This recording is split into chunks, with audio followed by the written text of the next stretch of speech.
अक्सर तुम्हें कुछ ऐसे सवाल देखने को मिलेंगे। एक सर्किट में एक बैटरी और एक बल्ब लगी हुई होगी। बल्ब की तुम्हें रेटिंग दी होगी, जैसे कि 10 वोल्ट और 50 वॉट, और तुमसे ये पूछा जाएगा कि बताओ कि बल्ब में कितना पावर डिसिपेट हो रहा है। Find the power dissipated in the bulb. अब जब मैंने पहली बार इस सवाल को देखा तो मुझे एक डाउट आया, यार यहाँ इसकी बल्ब की पावर तो दी हुई है 50 वॉट, तो क्या यही आंसर हो जाने वाला है? लेकिन नहीं, मेरी वीकनेस इस चीज में थी कि मुझे पता नहीं था कि रेटिंग का मतलब क्या होता है। देखो, इसका मतलब यह होता है कि अगर बल्ब के अक्रॉस 10 वोल्ट की पोटेंशियल डिफरेंस हो तब बल्ब में 50 वॉट की पावर डिसिपेट होने वाली है। लेकिन देखो, यहां इस केस में बैटरी की वैल्यू हमें दी हुई है 5 वोल्ट की, यानी कि बैटरी के अक्रॉस का पोटेंशियल डिफरेंस ये हो गया 5 वोल्ट, और इसलिए इस बल्ब के अक्रॉस का पोटेंशियल डिफरेंस ये भी हो जाएगा 5 वोल्ट। तो यहां पे 10 वोल्ट तो है नहीं पोटेंशियल डिफरेंस, तो यानी कि जो पावर जनरेट होगी वो 50 वॉट तो नहीं होने वाली है। इनफैक्ट अगर मैं गेस करूं तो ये 50 से कुछ कम होने वाली है। अब आओ इसी को कैलकुलेट करते हैं। तो अभी तक हम जो भी सवाल बनाते आ रहे थे उसमें हमें वोल्टेज के साथ साथ हमें डिवाइस की रेजिस्टेंस भी दी हुई थी, तो V और R। अब उसके बाद हम पावर के फॉर्मूले का इस्तेमाल करके पावर को आसानी से कैलकुलेट कर लेते थे। लेकिन यार यहाँ पे तो हमें रेजिस्टेंस की वैल्यू दी हुई है ही नहीं, तो फिर मैं पावर को कैसे कैलकुलेट करूंगा? तो देखो, उसके लिए हम इस्तेमाल करने वाले हैं इस डिवाइस की पावर रेटिंग का। देखो, पावर रेटिंग हमें ये बताती है कि ये बल्ब कुछ ऐसी रेजिस्टेंस का है कि अगर इसके अक्रॉस 10 वोल्ट का पोटेंशियल डिफरेंस हो तो इसमें पावर 50 वॉट की जनरेट होने वाली है। अब इसी इंफॉर्मेशन की मदद से मैं इस बल्ब की रेजिस्टेंस की वैल्यू को कैलकुलेट कर सकता हूं, और एक बार मुझे आर की वैल्यू आ गई तो उसके बाद में पावर के फॉर्मूले की मदद से पावर को कैलकुलेट कर लूंगा। तो क्यों नहीं तुम वीडियो को एक बार पॉज करो और इसे खुद से करने की कोशिश करो।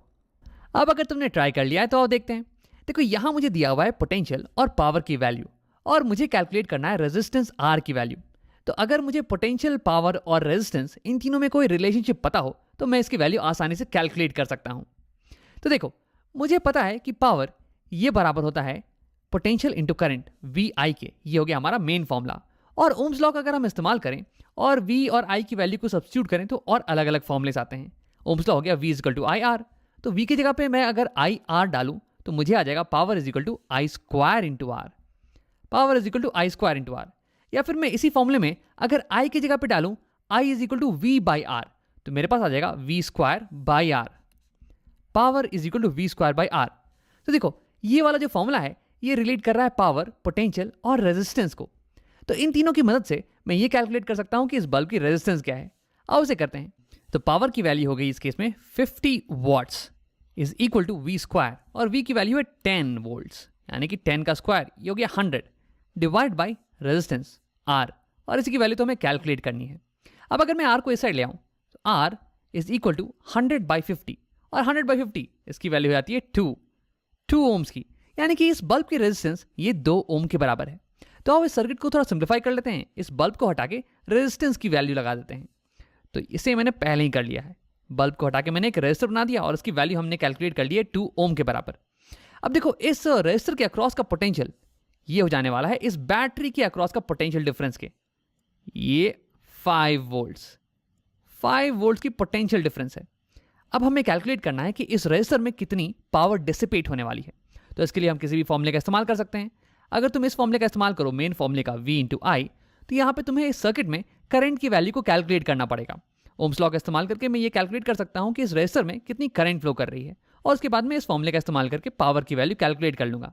लेकिन यहाँ पे मुझे डायरेक्टली पता है कि इस रेजिस्टर के अक्रॉस का पोटेंशियल डिफरेंस ये कितना है, और इसकी रेजिस्टेंस ये इसकी वैल्यू क्या है, यानी कि V और R ये मुझे पता है। तो मैं इस फॉर्मूले का इस्तेमाल करके पावर की वैल्यू निकाल लूंगा। आओ यही करते हैं। Power is equal to V square, V हो गया 5, तो 5 का स्क्वायर हो जाएगा 25 डिवाइड बाई आर। आर की वैल्यू है 2, 25 बाई 2, और इसकी वैल्यू बराबर हो जाती है 12.5 के, 12.5 वॉट्स। तो यहाँ पे हमने अपना सवाल करेक्टली सॉल्व कर लिया है। देखो, हमने स्टार्टिंग में बिल्कुल ही सही प्रेडिक्ट किया था कि हमारी जो बल्ब की पावर होगी वो 50 वॉट से कम आने वाली है। और ऐसा इसलिए क्योंकि 50 वॉट के लिए तो हमें 10 वोल्ट का पोटेंशियल डिफरेंस चाहिए, लेकिन यहाँ पे तो हमें केवल 5 वोल्ट का पोटेंशियल डिफरेंस मिल रहा है, इसलिए पावर ये कम आने वाला है। और देखो, 50 वॉट पे बल्ब बहुत ही ब्राइट ग्लो करती, लेकिन क्योंकि अभी पावर बहुत ही कम आया है 12.5 वॉट से, इसलिए हमारी बल्ब ये थोड़ी कम ग्लो करने वाली है। तो जब भी तुम्हें कुछ ऐसा सवाल दिया हो जहां पे कि तुम्हें इक्विपमेंट की रेटिंग दी हो और तुम्हें पावर कैलकुलेट करने को कहा गया हो, तो तुम सबसे पहले रेटिंग का इस्तेमाल करके रेजिस्टेंस की वैल्यू कैलकुलेट कर लेना, और उसके बाद पावर के फॉर्मूले की मदद से तुम पावर को आसानी से कैलकुलेट कर पाओगे। अब आओ एक और सवाल देखते हैं। तो मैं इससे हटा देता हूं और ये हो गया हमारा सेकंड सवाल। यहाँ पे हमें दिया हुआ है दो बल्ब्स और दोनों की रेटिंग दी हुई है। पहले वाले बल्ब की रेटिंग है 20 वोल्ट्स और 200 वॉट्स और दूसरे की रेटिंग है 20 वोल्ट्स और 50 वॉट्स, और ये दोनों सीरीज में कनेक्टेड हैं इस 40 वोल्ट की बैटरी के अक्रॉस। और हमें ये पता लगाना है कि विच बल्ब ग्लोस ब्राइटर।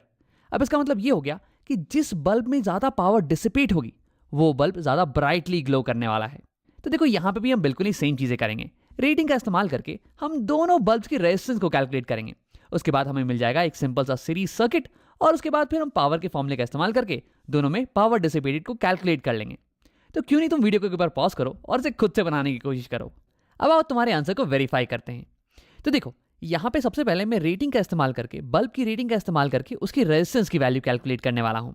तो यहाँ मुझे दिया हुआ है बल्ब की वोल्टेज और इसकी पावर। तो यहाँ पे मुझे पी, वी और आर का रिलेशनशिप चाहिए। तो इसके लिए मैं इस फॉर्मूले का इस्तेमाल करने वाला हूँ, P is equal to V square by R. अब यहाँ से मैं कह सकता हूँ कि आर ये बराबर हो जाएगा वी स्क्वायर बाई पी के। तो इस बल्ब के लिए वी है 20 वोल्ट्स और पी है 200 वॉट्स, तो यानी कि 20 का होल स्क्वायर डिवाइड बाई 200, ये मुझे दे देगा कुछ 2 ओम्स। अब देखो मैं इसे यहाँ पे कैलकुलेट करके नहीं दिखा रहा हूँ क्योंकि मैं थोड़ी सी जगह बचाने की कोशिश कर रहा हूँ, ठीक है। इसे तुम खुद से कैलकुलेट करके देख लेना। तो इस बल्ब की रेजिस्टेंस आ जाएगी कुछ 2 ओम्स के बराबर, और सिमिलरली इस बल्ब की रेजिस्टेंस ये आ जाएगी कुछ 8 ओम्स के बराबर। तो यानी कि मैं इस सर्किट को फिर से बना सकता हूँ कुछ ऐसे। ये देखो मैंने इस बल्ब को रिप्लेस कर दिया है 2 ओम के रेजिस्टर से, और इस बल्ब को रिप्लेस कर दिया है 8 ओम के रेजिस्टर से, और ये कनेक्टेड है सीरीज में इस 40 वोल्ट की बैटरी के अक्रॉस। अब देखो मुझे पता लगाना है कि हर एक रेजिस्टर में कितना पावर डिसिपेट हो रहा है। तो यार देखो पावर को कैलकुलेट करने के लिए मुझे कम से कम 2 चीजें चाहिए, लेकिन यहाँ पे तो मुझे केवल रेजिस्टर की रेजिस्टेंस की वैल्यू पता है। मुझे तो ना ही इसके अक्रॉस का वोल्टेज और ना ही इसमें बहने वाला करंट इसकी वैल्यू पता है। तो यानी कि मुझे एक चीज को कैलकुलेट करना पड़ेगा। अब देखो इस केस में करंट को कैलकुलेट करना थोड़ा आसान पड़ जाएगा। तो आओ पहले करंट को कैलकुलेट करते हैं। मैं इन दोनों रेजिस्टर्स को जो कि सीरीज में है इन्हें रिप्लेस कर देने वाला हूं एक इक्विवेलेंट रेजिस्टेंस से। और देखो सीरीज के केस में इक्विवेलेंट रेजिस्टर की वैल्यू हो जाती है R1 प्लस R2, यानी कि 2 ओम प्लस 8 ओम, और इसकी वैल्यू हो जाएगी 10 ओम्स। तो मैंने यहाँ पे बना रखा है एक इक्विवेलेंट सर्किट। इन दोनों को मैंने रिप्लेस कर दिया 10 ओम से, और ये 40 वोल्ट की बैटरी है। अब देखो इस 10 ओम के रेजिस्टर के अक्रॉस का पोटेंशियल डिफरेंस ये हो गया 40 वोल्ट्स। मुझे V पता है और R पता है। अब मैं ओम्स लॉ की मदद से I की वैल्यू को कैलकुलेट कर सकता हूं। देखो ओम्स लॉ कहती है V इक्वल टू IR, तो यानी कि मैं लिख सकता हूं I is equal to V by R, और यहां इस केस में इस रेजिस्टर के अक्रॉस का पोटेंशियल ये हो जाएगा इस बैटरी के पोटेंशियल के बराबर, यानी कि 40 वोल्ट्स डिवाइड बाई R। इस रेजिस्टर की रेजिस्टेंस ये हमने कैलकुलेट कर ली है एज 10 ओम्स, तो यानी कि 40 बाई 10 ये हो गया 4, यानी कि इस सर्किट में 4 एम्पियर्स का करंट फ्लो करने वाला है, 4 एम्पियर्स का। अब देखो ये दोनों सर्किट तो इक्विवेलेंट सर्किट है ना। मैंने इन दोनों रेजिस्टर को रिप्लेस कर दिया था केवल इस इक्विवेलेंट रेजिस्टर से, यानी कि इस सर्किट में भी सेम करंट फ्लो करने वाला है, 4 एम्पियर का करंट। इसका मतलब इन दोनों रेजिस्टर्स में सेम करंट 4 एम्पियर का करंट फ्लो करने वाला है। अब देखो मुझे इस रेजिस्टर और इस रेजिस्टर के लिए दो चीजें पता है, रेजिस्टेंस की वैल्यू और करंट की वैल्यू। अब मैं इनकी पावर डिसिपेटेड ये कैलकुलेट कर सकता हूं। मैं इस फॉर्मूले का इस्तेमाल करने वाला हूं, power is equal to I square R, क्योंकि मुझे I पता है और R पता है और P की वैल्यू हम कैलकुलेट कर लेंगे। तो आओ जल्दी से ये करते हैं। तो इस रेजिस्टर के लिए हो जाएगा I की वैल्यू है 4, यानी कि 4 स्क्वायर इंटू R इंटू 2, तो 4 स्क्वायर हो गया 16, 16 इंटू 2 हो गया 32, यानी कि 32 वॉट्स का पावर डिसिपेट होने वाला है इस रेजिस्टर में। इसे मैं बॉक्स कर देता हूँ। हाँ, सिमिलरली बात करते हैं इस सेकेंड वाले रेजिस्टर की। इसमें भी same amount of current flow करने वाला है 4 एम्पियर्स का, और इसकी रेजिस्टेंस ये हो गई 8 ओम के बराबर। तो पावर हो जाएगा I स्क्वायर इंटू R, यानी कि 4 स्क्वायर इंटू 8, और 4 स्क्वायर हो गया 16, 16 इंटू 8, इसकी वैल्यू हो जाती है कुछ 128 के बराबर, 128 वॉट्स।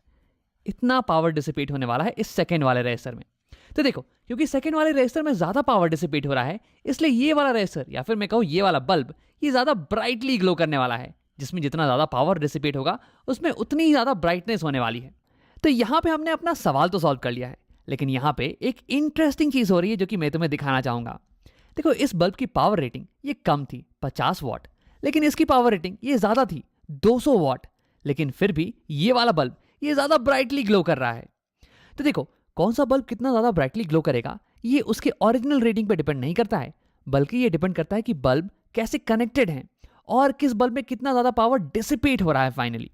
देखो, ओरिजिनल रेटिंग का इस्तेमाल हम करके बस इतना बता सकते हैं कि गिवन वोल्टेज पे कितनी पावर डिसिपेट होगी, और इसकी मदद से हम इस बल्ब की रेजिस्टेंस को कैलकुलेट कर सकते हैं।